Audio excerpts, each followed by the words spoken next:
Bismillahirrahmanirrahim. Dear students, last day we discussed cranio-cranial diastasis. Today I would like to show some pictures about this syndrome. ये एक genetical rare syndrome है, एक genetical condition है।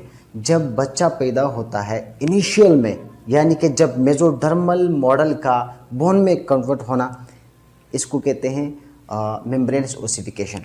उस दौरान जब कोई मसला आ जाए, यानी कि मेम्ब्रेनस ओसिफिकेशन के दौरान कोई डिफेक्ट आ जाए, तो जो बच्चा पैदा होगा वो विद क्लेडोक्रेनियल सिंड्रोम के साथ पैदा होगा। ठीक है, ये एक रेयर सिंड्रोम होता है, आम नहीं होता, बहुत ख़ास, बहुत कम इस तरह होता है। ठीक है, तो ये क्या करता है, ये आपके स्कल को, आपके टीथ को, या जो है फेशियल को, क्लेविकल को, स्पाइन को इफेक्ट कर सकता है।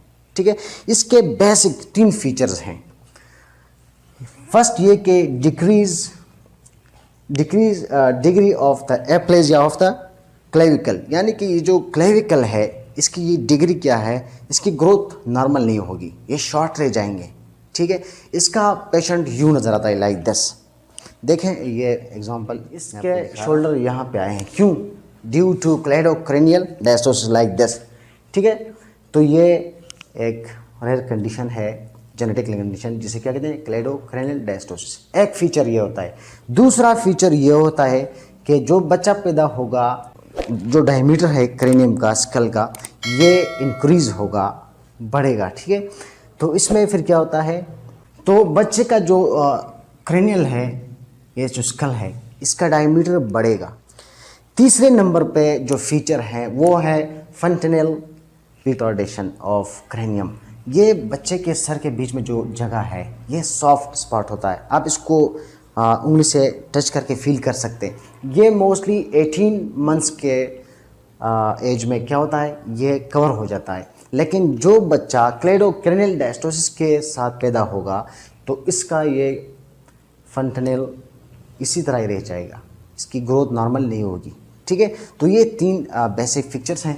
इसके साथ साथ आपके स्पाइन को भी ये इफ़ेक्ट कर सकता है, आपके टीथ को भी इफ़ेक्ट कर सकता है, और इसके साथ आपके फेशियल बोन को भी ये इफ़ेक्ट कर सकता है। ये देखें, एक दूसरा डायग्राम है जिसमें इस बंदे का जो फेशियल है और इसके जो टीथ हैं, ये देखें, ये इसकी वेल डेवलपमेंट नहीं हुई है। ये क्यों? इट्स ड्यू टू क्लेडोक्रेनियल डायस्टोसिस, यानी कि जब मेम्ब्रेनस ओसिफिकेशन में कोई डिफेक्ट आ जाए तो बच्चा इस तरह पैदा होगा।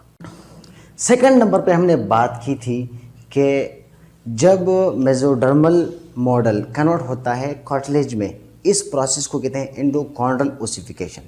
जब एंडोकॉन्ड्रल ओसिफिकेशन में डिफेक्ट आ जाए तो जो बच्चा पैदा होगा वो डॉर्फिज्म में चला जाएगा, यानी कि इसके लोअर लिम्स, उसके अपर लिम, यानी कि एक्सट्रीमिटीज इसके क्या होंगे, वेल डेवलप नहीं होंगे, शॉर्ट रह जाएंगे।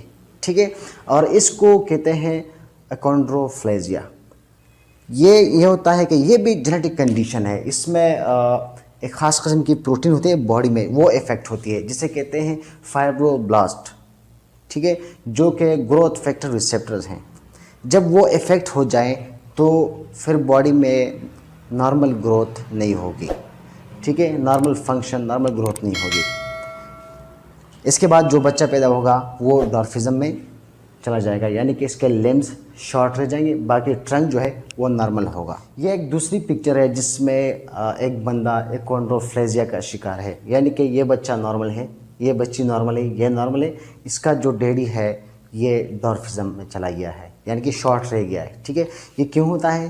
क्योंकि एंडोकॉन्ड्रल ओसिफिकेशन में जब कोई डिफेक्ट आ जाए, और ये क्या होता है, असल में जेनेटिकल कंडीशन होती है। ठीक है, जिसमें एक ख़ास किस्म की प्रोटीन, जिसे फाइब्रोब्लास्ट कहते हैं, वो इफेक्ट होती है।